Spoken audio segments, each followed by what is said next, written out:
What's going on, Wolfpack Nation? Thank you so much again for tuning back in here for part 2 of our interview with former NC State pitcher Reid Johnston. So, again, if you haven't checked out part 1 yet, make sure to go check that out. As again, where we talked about, obviously, his decision of going pro versus coming back to NC State. We talked about his upcoming time with Cleveland here, and also talked about Coach Elliott Avon, obviously, the man we all love. So, but jumping into part 2 here again, so we're going to be talking about this year's team a little bit. So we had on Sam Heifel and Chris Villeman. I think that were two of the big heads of the NC State bullpen last year. Obviously with you on it, but also two of the other guys like Matt Willitson.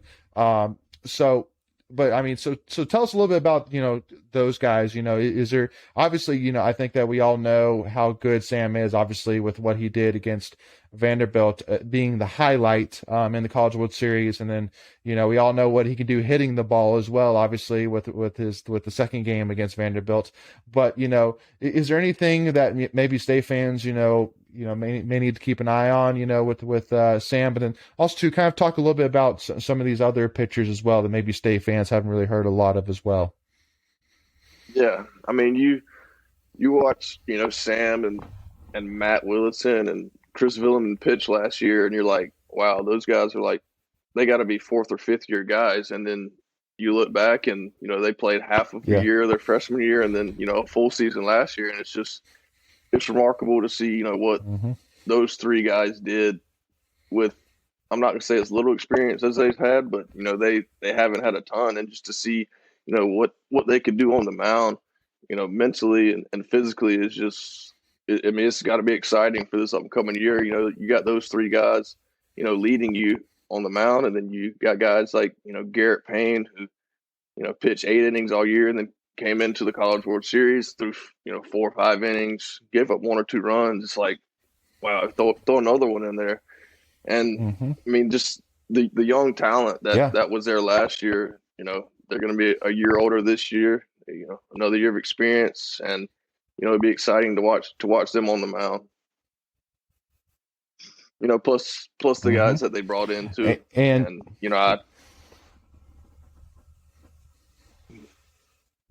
I mean, just talking about, the guys they brought in, I haven't, been around the team much, but, just hearing about, the new arms that they have in is, it's exciting. I mean, I know there's some junior college guys that can throw the ball. There's some freshmen that can throw the ball, and, I think they'll be just fine on the pitching standpoint this year. Yeah, no, I think definitely looking at this year's team, that definitely the bullpen's not going to be an issue for concern. Obviously, even bringing back an experienced guy like David Harrison as well.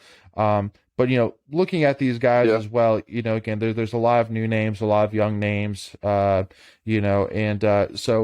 one of the things too that I think that, again, that we kind of talked about that would be a worry versus not be a worry is that obviously we lost a good amount of names that were a part of our batting order that, I mean, pretty much it was pretty much the same batting order for most of the entire season, obviously with the Johnny Butlers, the Terrell Tatums, the Votek Menseeks, and those guys. And so, losing those guys definitely is, it's sad to see them go for sure, but, obviously getting guys back like the JT Jarretts, the Devontae Browns, but even adding in like the new guys like the Josh Hoods and, all these guys, again, it's kind of one of those things that from where I'm sitting, is kind of like, if everything goes as is expected, because I mean, like a guy like Josh Hood, who came from the University of Penn and did very well at the University of Penn, and because at the end of the day, the baseball is coming, the same way whether you're at the University of Penn or at the NC State. So if you're hitting 340 or 320 whatever at University of Penn, you feel good that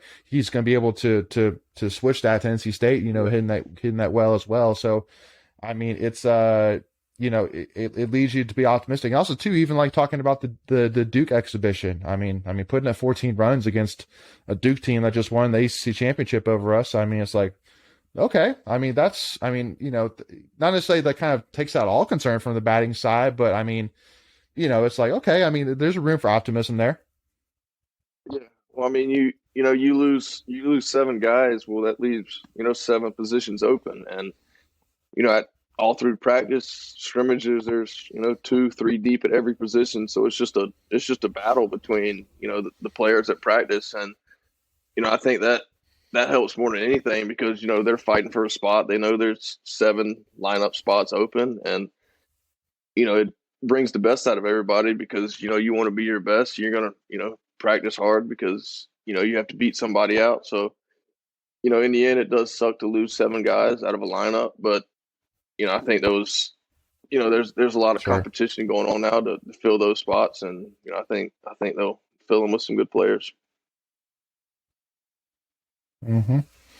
Yeah, Reed, just I know obviously you weren't there this fall, but who we mentioned Sam and Chris. And from a batting perspective, I know all those guys we lost. Who would you say, I guess, from a pitching perspective and a hitting perspective, that's still there that you played with? Obviously, you don't know the new guys.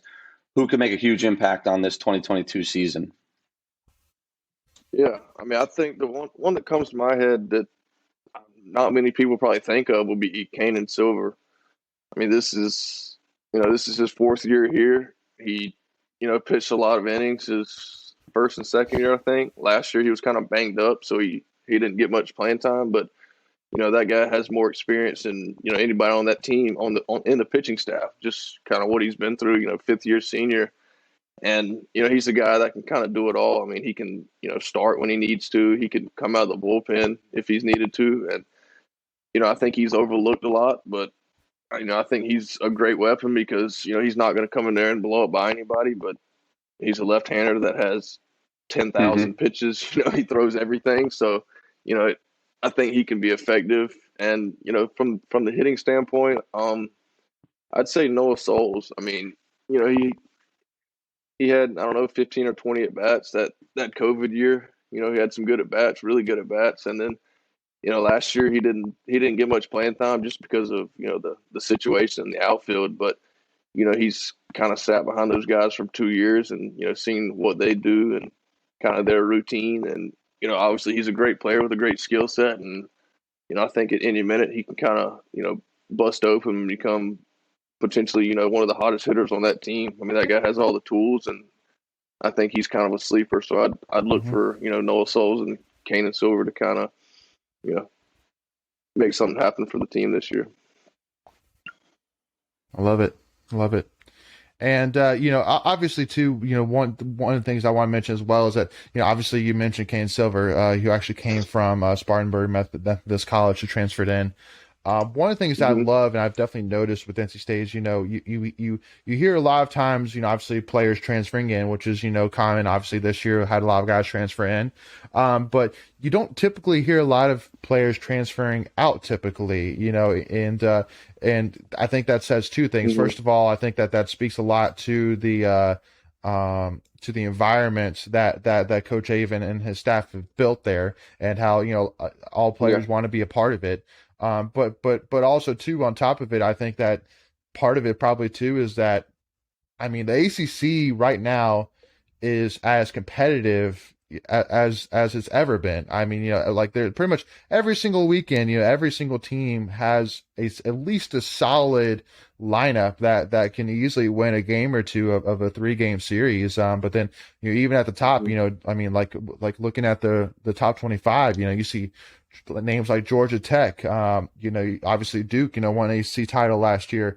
Carolina, you're always going to know is going to be in the fold. But even like the guys like Notre Dame, Virginia Tech, they're always teams that have solid teams. And like Florida State, they just moved on from a Hall of Fame head coach, and yet they're still going to be projected a top 10, top 15 team in the country. So, Mhm. to kind of talk a little bit in terms of, I mean, how much the competition that ECC has developed, and also how enticing it is from a player perspective that every single weekend you're competing against some of the best baseball players in the country. Yeah, I mean, I've kind of watched it right in front of my, unfold in front of my eyes the last 4 years. I mean, that first year I played in the ACC, Hmm. I kind of felt like it was two halves. There was a top half and a bottom half. Regarding kind of the competitiveness of the teams, and then over the last 2 or 3 years, especially this year, I mean, it seems like there might be one or two teams that are above everybody, but I mean, it basically feels like a level playing field. I mean, like, a team like Notre Dame that, my freshman year, I didn't think, they were historically very good. And then, these last 2 years, Yeah. they come out of nowhere and they're, almost a national seed. And it's just says something about the Yeah. conference, obviously. And then, I think that helps, obviously that helps us because, it's a competitive conference and who wouldn't want to play in Right. it? And then, you add on a school like NC State that's No. historically, really good, produces, great players that go on to have, professional careers. It's got to be enticing, as a recruiting standpoint to, you know, obviously play in the ACC, but then, you see a school like NC State. I mean, it's hard to overlook that. Before we continue, I want to take a quick second to tell you about our sponsor, Flightland's Jessup Insurance Group, that has your whole world covered, with agents in 5 offices throughout eastern North Carolina to help you decide how much coverage you need, offering policies for home and auto, recreational vehicles, commercial, crop, health, life, and employee benefits. They are able to combine options to find a comprehensive solution that works for you. Flightland's Jessup protects the things you love so you can spend less time worrying and more time enjoying them. Find them on Facebook and Instagram at Flightlands Jessup. You can also visit their webpage at www.flightlandsjessup.com. So please make sure to go and check them out. And go ahead, Rob. Yeah, no, I was just gonna build off that, and I know we'll touch on this in a few minutes, but you've traveled to you probably played at every ACC school, and you've seen their facilities and their indoor facilities, and now it's just another thing in a year or two when we complete this the Doak upgrade. How much of an impact do you think that has now with these new facilities in a year or two from now? Yeah, I mean it's huge. I mean you walk into some of these facilities and it's kind of surreal the enhancements that all these facilities have had. I mean, we went to Clemson freshman year and it's just like, is this really a baseball facility? I mean, it was unbelievable the stuff they had. And then you go to somewhere like Carolina. As much as I don't like them, I mean they got a great place over there. A great stadium, and I think it's kind of spread out that if you want to compete in this league, you got to enhance your facilities because that has something to do with recruiting. And I know we're going to touch on it in a minute, but I think that ended up helping us kind of get some upgrades at the Doak this year. Yeah.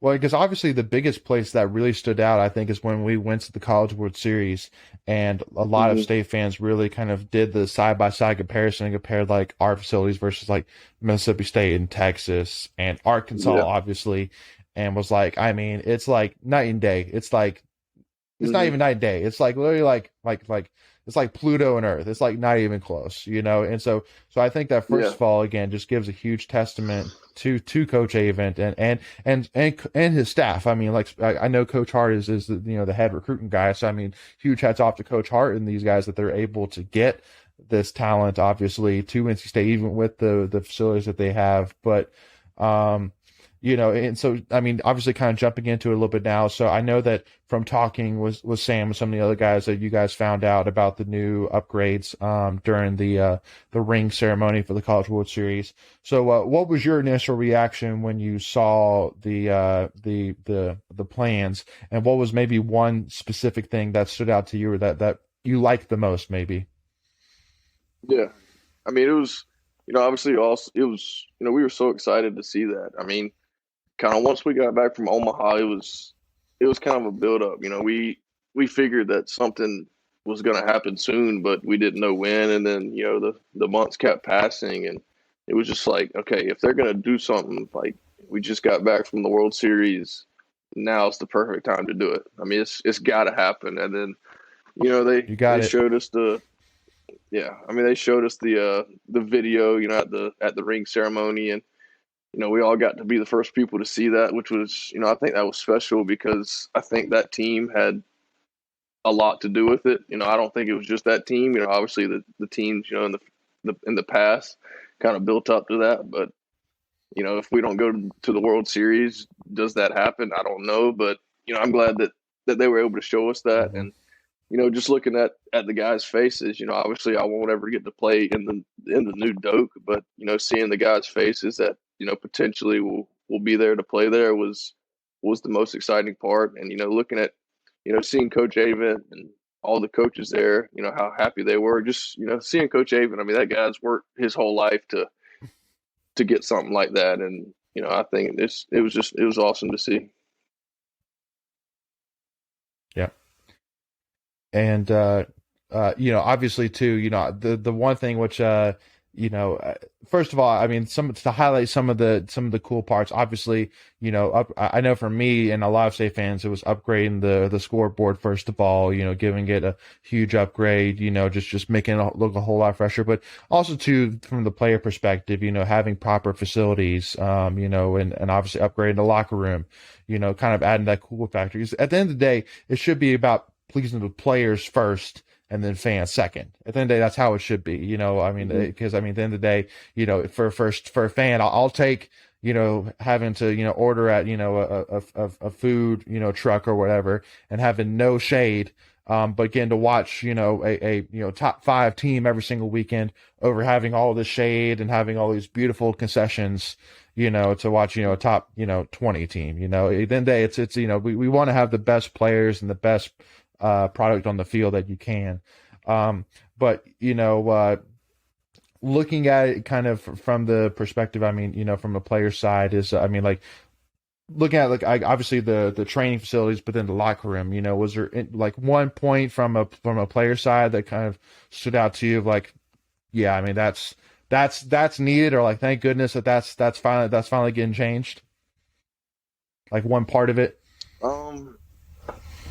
Yeah, I'd say the locker room, because I think the funnest times you have at the baseball field is in the locker room. You got all the guys in there, throwing hacky sacks around, just joking around with each other, and all the fun happens in the locker room. So I think that the locker room really stood out to me, and then the kind of the enhancements now in the right field, with the the new player facility with the batting cage, weight room, all that's important, because that just goes into the player development, and kind of have everything right there, and a better version of everything will just I think adds up, and it's good to see.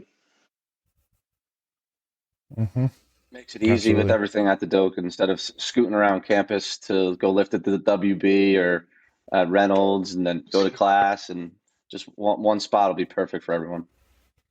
Yeah. Yeah, a lot less parking tickets for everybody, I think. Yeah, that's right.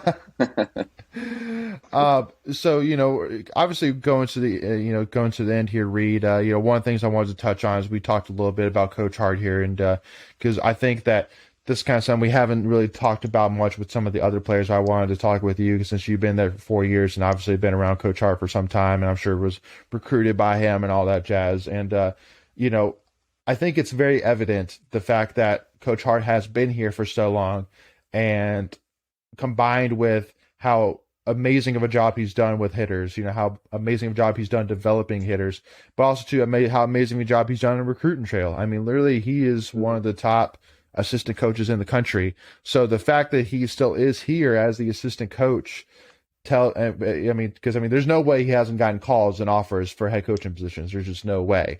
But it just leads to that. I think that it really is just setting up, because unfortunately, it's just like you said, everybody's got to hang up their cleats at some point. Everybody's going to hang up their clipboard at some point. And obviously, at some point, Coach Avent's got to retire, even though we don't want it to be. But, it's just setting up so beautifully that Coach Hart, would be the main option to take over. And I'm sure that's something that him and Coach Avent have talked about, saying, hey, I'm going to be here for, so many more years. And then after that, you'll take over. And then we won't even skip a beat. You know what I mean? So, is that kind of the impression you've gotten as well from the player's perspective? I know obviously you probably can't share too much internal information, obviously, but from a fan's perspective, I think that's what we all want. And because also I think it would mean the most to Coach Avent for Coach Hart to take over, but also too, it's just the smartest thing. It seems like, it's the smartest situation. It's the only one that really makes sense, I feel like. Yeah. I can, probably speak on behalf of most of the players that have come before me, or whatever, but I think if there's anybody that deserves the the next head coach, coaching job at NC State, it's got to be Chris Hart. I mean, I think he's been there 16 years, all of them. Obviously with Coach Avent. I mean, Mm-hmm. if Coach Avent knows, NC State baseball, at the top level, then Coach Hart's right under him, and he's been there learning under Coach Avent for that long, and just what he does for the program. I mean, he does more than anybody knows because he's kind of a quiet guy. He kind of goes unnoticed, but just what he does and his baseball Mm-hmm. knowledge and his ability to recruit and develop players is unheard of. And obviously he got that assistant coach of the year award, so that obviously says something about him, that the outsiders are seeing how good of a coach he is. And I just think that it makes too much sense to have him as the next head coach. I mean, he definitely deserves it, and he definitely has the ability to keep things going in Raleigh. Mm-hmm. Yeah, I think that would just be a seamless transition down the road too. Mm-hmm. You won't lose recruits. You won't lose. It would just be seamless. Mm-hmm. Yeah. I mean, it makes too much sense if you think about it. Yeah. Now the only thing that I haven't seen from Coach Hart, which I hope that Avent's kind of will have taught him by the time Avent retires, is make sure that Coach Hart's got a wicked spin move down. I think that's some from Coach Avent's arsenal that you want to make sure Coach Hart has. But I've seen all too many times Coach Hart get in umpires' faces, and then Elliot Avent, Mr. 5, 10, 11 himself, throwing Coach Hart out of the way to get in himself, it's. So that's the only thing. No, but I have no doubts in it. So I don't think you're going to see the spin move from Coach Hart. You might see something else, but I don't think that's in his personality to pull that one out. I gotcha. Awesome, Reid. Well, first of all, want to say thank you so much again for joining us, but also to obviously best of luck, definitely, with spring training here. And again, no doubt that every single State fan here, and all across the country is, cheering for you. And, even if they're, even if they cheer for a rival team of Cleveland, I'm sure that there's like a 1% inside of them that pulls for you, no matter what. So, but best of luck to you here, and we're cheering for you. Yeah, I appreciate that. Thank you all for your support, and I think I have a good thing going with this podcast. I hope y'all can keep it up. I enjoy listening to past episodes, so I appreciate it, and thanks for having me on. Yeah, best of luck. Appreciate your time. Best of luck, and we'll be in touch, and we'll be following you. Absolutely. Hopefully, we'll see you at the new Doak one day. Yeah, I plan to be there. Gotta have you back. Yeah. Awesome. Well, thank you all so much again for tuning in. Really do appreciate everybody, and again, definitely hope that you have enjoyed this series here, kind of talking to some past Pac-9 players, but also to kind of getting really excited about the potential of what this upcoming 2022 season has for us here. But if you haven't already, make sure to again hit that subscribe button. Again, it's free to do, and also to make sure that you don't miss out on any of our new content, and also to give this video a like, as it helps us get this video in front of more NC State fans' eyes. And also give us a follow, Tuffy Talk Now on Twitter, Instagram. And make sure, too, if you haven't already gone to follow Reid, make sure to go check him out on all social media as well and give him a follow as well, and to keep in touch with them. But anyway, thank you all so much again. And, hey, as always, go back, y'all. We'll see y'all soon.